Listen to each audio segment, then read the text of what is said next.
Hello friend, welcome back to our channel. This is Ashish. चलिए देखते हैं कल मार्केट कहाँ मोमेंटम कर सकता है, कौन से लेवल इंपॉर्टेंट है।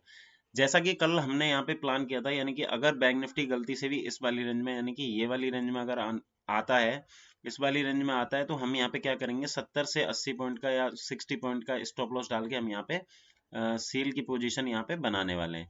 तो यहाँ पे एग्जैक्ट क्या हुआ, गैप अप ओपन हुआ। गैप अप ओपन होने के बाद में हमें एक अच्छा खासा यहाँ पे प्रॉफिट, यानी कि बोथ साइड में यहाँ पे बाइंग सेलिंग का मिला। तो कल के सेशन में हमारे लिए सबसे इम्पोर्टेंट चीज ये है कि हम क्या कर सकते हैं, 44,000 के स्टॉप लॉस के साथ में यहाँ पे कोई भी अगर बैंक निफ्टी में डिप मिलता है तो यहाँ पे बाई की पोजीशन बना सकते हैं। उसके पीछे का रीजन ये है, लगातार यहाँ से क्या हो रहे हैं, बायर एक्टिव होके यहाँ पे बाजार को ऊपर की तरफ लेके जा रहे हैं। यानी कि ऑलमोस्ट यहाँ से देखें, यानी कि 43,500 से बैंक निफ्टी चलता हुआ 44,700 के आसपास यहाँ पे आके पहुंच चुका है। तो ऑलमोस्ट यानी कि 1200 पॉइंट का यहाँ पे मोमेंटम हमें मिल चुका है। तो अब क्या हुआ कि यहाँ से एक प्रॉफिट बुकिंग आया, यानी कि अगर 1200 पॉइंट कोई चीज वन वे चल रही है, तो अगर 300-400 पॉइंट का अगर उसको करेक्शन है तो वो हेल्दी करेक्शन होता है। तो वहां से चांसेस क्या होते हैं कि आपको डिप में वहां पे बाई करने के चांसेस भी मिल सकते हैं। तो हमें कल के डेट में क्या रखना है, 44,000 के स्टॉप लॉस से हम बाई की अपॉर्चुनिटी देखेंगे। अगर 44,000 को नीचे की तरफ ब्रेक कर देता है तो हम वहां पे देखेंगे कि किस तरीके से वहां पे सीलिंग प्रेशर देखने के लिए हमें मिलेगा। तो चलिए अभी हम प्रॉपर समझते हैं कि हमें ऊपर का मूव कब तक मिलेगा। जब तक बैंक निफ्टी, यानी कि ये वाला लेवल आप मार्क कर लीजिए, यानी कि 44,750 से लेके 825, ये लेवल जब तक बैंक निफ्टी में ऊपर की तरफ नहीं निकलता है तो मैं बाई करने वाला नहीं हूँ। उसके पीछे का मैं आपको रीजन बता देता हूँ कि अगर यहाँ पे आता है तो ही मैं बाई करूंगा। तो हो सकता है कि कल की डेट में क्या मिले कि अगर इस वाले लेवल को बैंक निफ्टी यहाँ पे क्रॉस ऊपर की साइड में नहीं करता है, तो क्या हो सकता है कि यहाँ पे एक इस तरीके की, यानी कि मैं अगर आपको कैंडल बना के बताऊं तो इस तरीके की कोई भी कैंडल अगर आपको दिखती है, यानी कि इस तरीके की कोई भी कैंडल दिखती है और एक या दो दिन में अगर ये ऊपर की तरफ यानी कि 44,800 को ऊपर की तरफ नहीं निकाल सकता है, तो नीचे में 44,000 को जैसे ही ब्रेक करेगा तो यानी कि करीब आपको 300 से 400 पॉइंट का मोमेंटम नीचे की साइड में देखने के लिए मिल सकता है। उसके पीछे का रीजन ये है कि ये वाला क्या हो रहा है, यहाँ पे हमने क्या है, बार बार हमने यहाँ पे सीलिंग देखने के लिए यहाँ पे मल्टी टाइम पे क्या हो रहा है, बैंक निफ्टी नीचे की तरफ आ रहा है, ऊपर जा रहा है, यहाँ पे सीलिंग, यानी कि मल्टीपल टाइम पे यहाँ पे सेलर्स एक्टिवेट हुए हैं। तो ये चीज हमें ध्यान में रखनी है कि यहाँ पे ये सेलर्स की जगह है, तो यहाँ पे कोई भी गलती ऐसी ना करें जिससे हमें लॉस होने के चांसेस यहाँ पे बने।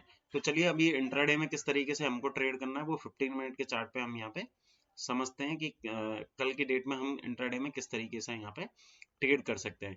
जैसा कि मैंने आपको क्लियर बर्ड्स में बताया था कि अगर बैंक निफ्टी गलती से भी यहाँ पे गैप अप ओपन हो जाता है तो हमको वहां पे कोई भी पोजीशन नॉर्मल वे में बाई नहीं करनी है। उसके पीछे का रीजन ये था कि मार्केट की क्लोजिंग हुई थी यहाँ पे ऑलरेडी वो 200 पॉइंट अगर गैप अप ओपन हुआ है तो ओवरनाइट जिनकी भी पोजीशन होती है, सपोज दैट यहाँ पे आप समझो कि एक तो पुट ऑप्शन कोई लेके गया है, ठीक है ना, और एक यहाँ पे कॉल ऑप्शन अगर कोई लेके गया है, तो जनरली क्या होता है कि मार्केट जिसके फेवर में खुल जाता है वो वहां पे क्या करता है, यहाँ पे प्रॉफिट बुक करता है।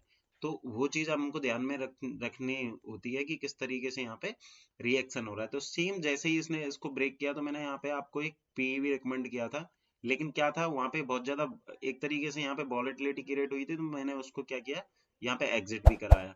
तो कल की डेट में यहाँ पे सबसे प्लान ऑफ एक्शन ये होना चाहिए आपका कि अगर बैंक निफ्टी सपोज दैट कि ये वाली रेंज मैंने आपको कल भी बताई थी कि अगर गलती से भी अगर आपको 44,250 के आसपास बैंक निफ्टी दिखता है तो वहां पे आपको यहाँ पे बाई ही करना है। और यहाँ पे क्या हुआ, काफी टाइम पे यहाँ पे कंसोलिडेशन करने के बाद में इस वाली जगह पे यहाँ पे जब ये मोमेंटम हुआ था तो हमने यहाँ पे एक कॉल भी बाई करी थी जिसमें ऑलमोस्ट यानी कि 1:2 का हमें यहाँ पे प्रॉफिट मिला है। अब कल की डेट में अगर आपको ट्रेड करना है तो सिंपल प्लान ऑफ एक्शन आपका होना चाहिए कि इस वाली रेंज में अगर बैंक निफ्टी यहाँ पे भी कहीं खुलता है तो आपको अगर बाइंग करनी है तो थोड़ी कम क्वांटिटी के साथ में करिएगा, क्योंकि उसके पीछे का मैं रीजन बता रहा हूँ। यहाँ से क्या हुआ है कि जैसे ही गैप अप ओपन हुआ है, यानी कि गैप अप ओपन हुआ, नेगेटिव गया, नेगेटिव जाने के बाद में इसने सेकंड हाफ में कोई भी यहाँ पे रिकवरी नहीं दी है। तो हमें प्लान ऑफ एक्शन ये रखना चाहिए कि अगर ये गलती से इस रेंज में खुलता है और उसको ब्रेक करने के बाद में नीचे की साइड में आता है तो यहाँ पे इंट्राडे के प्रोस्पेक्ट से आप थोड़ा बहुत यहाँ पे क्वांटिटी पी की आप ले सकते हैं। लेकिन अगर ये बहुत ज्यादा गैप डाउन खुल जाता है, 44,000 के आसपास ये गैप डाउन खुल गया, तो आप एक चांस ले सकते हो 40,950, 43,950 के यहाँ पे स्टॉप लॉस डाल के आप यहाँ पे बाई कर सकते हो। और ऊपर तक के जो टारगेट रहेंगे 43,350 और 43,600, ये आपके दो 44,350 और 44,600, ये लेवल आपको ऊपर के लिए देखने के लिए मिल सकते हैं। अगर सपोज दैट कि अगर ये गैप अप ही वापस से भी गैप अप खुलता है, तो गैप अप अगर अराउंड 100-150 पॉइंट अगर गैप अप खुलता है और इस रेंज में यहाँ पे ट्रेड करता है, तो ये वाली रेंज आपको मार्क कर लेनी है। उसके पीछे का रीजन ये है कि यहाँ से क्या हुआ, सेलर्स ने इसको नीचे की तरफ यहाँ पे लेके आए। नीचे की तरफ लेने के बाद में ये वाली रेंज में क्या हो रहा है, बायर सेलर्स एक तरीके से फाइट कर रहे हैं। अगर ये यहाँ पे सस्टेन हो जाता है और कंटिन्यूटी में ऊपर यानी कि 44,500 के ऊपर अगर ये निकलता है, तो आप यहाँ पे बाइंग की अपॉर्चुनिटी यहाँ पे देख सकते हैं। लेकिन उस टाइम पे जो आपका स्टॉप लॉस रहेगा 44,300 का, यहाँ पे आपको एसएल यहाँ पे मेंटेन करना पड़ेगा। तो ये तो रहा बैंक निफ्टी का। लेकिन निफ्टी में किस तरीके से हम ट्रेड कर सकते हैं, निफ्टी के 15 मिनट के चार्ट पे अभी हम देखते हैं किस तरीके से हम यहाँ पे निफ्टी में ट्रेड कर सकते हैं। अभी निफ्टी देख लेते हैं, निफ्टी में कौन सा लेवल इंपॉर्टेंट है, निफ्टी में हम कहाँ ट्रेड कर सकते हैं। निफ्टी में जैसा कि मैंने आपको एग्जैक्टली यहाँ पे बताया था कि निफ्टी अगर यहाँ पे इस वाली रेंज में अगर ये ओपन होता है और गलती से भी अगर ये नीचे की साइड में आता है, तो हमें बाइंग अपॉर्चुनिटी देखनी है। अगर एग्जैक्टली आप देखोगे तो मैंने आपको बताया था कि 19,950 के स्टॉप लॉस से आप यहाँ पे क्या कर सकते हो, बाई की पोजीशन बना सकते हो, जो कि आपको 40 से 50 रुपए का आपको यहाँ पे एसएल डालना है। तो एग्जैक्टली क्या हुआ, 20,000 के आसपास, जैसा कि मैंने आपको एप्लीकेशन में भी अपडेट किया था। उसके बाद में यहाँ पे क्या हुआ, ये कंसोलिडेशन हुआ। कंसोलिडेशन के बाद में धीरे धीरे करके इसने ऊपर की तरफ यहाँ पे, अगर आपने यहाँ पे ऑप्शन ट्रेड किया तो एक अच्छा खासा यहाँ पे ऑलमोस्ट यानी कि 150 पॉइंट या 180 पॉइंट का यहाँ पे हमें ऊपर की तरफ देखने के लिए मोमेंटम मिला है।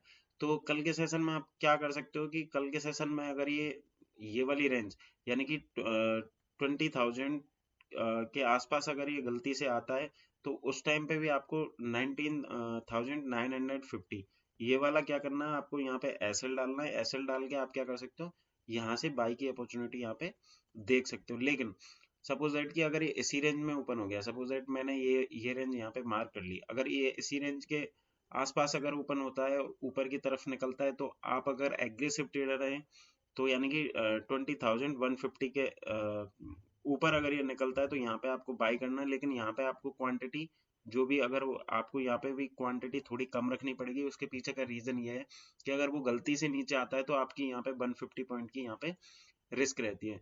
तो आपको ध्यान में रखना है कि अगर आप 150 पॉइंट की रिस्क नहीं लेना चाहते, तो आपको अराउंड यानी कि अगर 20,050 के आसपास अगर ये आता है, तो वहां पे आपको सेफ बाई करना है, तो वहां पे आके आप बाई कर सकते हो। लेकिन अगर ये गलती से भी गैप डाउन ओपन हो जाता है, सपोज दैट कि 20,000 या 19,750 या 850, तो वहां पे आपको थोड़ा सा क्या है कि अवॉइड कर देना। उसके पीछे का रीजन ये है कि अगर बहुत ज्यादा गैप डाउन ओपन हो जाएगा, तो हमें ध्यान में रखना है कि वहां पे किस तरीके का, अगर इस तरीके का अगर 15 मिनट पे कोई भी अगर आपको कैंडल दिखता है, तो वो वहां पे आप बाई कर सकते हो। लेकिन उस टाइम पे आपका जो एसएल रहेगा, उसी कैंडल के लो का वहां पे स्टॉप लॉस रहेगा। अगर सपोज दैट इसी रेंज में अगर ये खुल गया, यानी कि अराउंड यहाँ पे खुला, यहाँ पे खुलने के बाद में अगर इस जगह कोई भी रेंज बना लेता है, और रेंज बनाने के बाद में जिधर की साइड में ब्रेकआउट करता है, तो उधर की साइड में आपको सिंपल वे में पी या सी जो भी आपको वहां पे दिखता है किस तरीके का मूवमेंट है। बाकी की चीजें तो मैं आपको एप्लीकेशन में अपडेट कर दूंगा। लेकिन यहाँ पे अगर रेंज बनने देना है, रेंज बनने के बाद में ही आप वहां पे ट्रेड कर सकते हैं। आज के लिए इतना ही।